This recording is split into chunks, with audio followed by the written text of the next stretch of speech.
কি রে? আমি যাচ্ছি তাহলে। ভালো করে থাকবি। আর ঘরগুলো একদম পরিষ্কার করে রাখবি।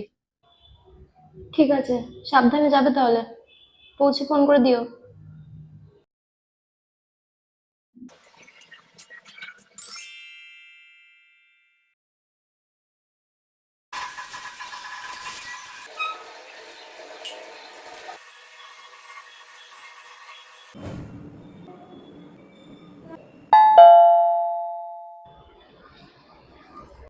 নাও, দে।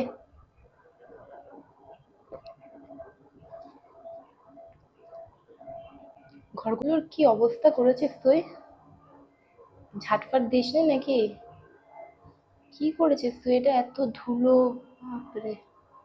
মানে আমি না থাকলে কিছু একটা হয় না, না ঠিক করে? সারাদিন ফোন দেখবি তো কি হবে? এটাই তো হবে। এত কিছু করি, প্রত্যেকবারই মা বলে ঘর পরিষ্কার হয়নি। পরের বার থেকে আর আমি করব না ঘর পরিষ্কার।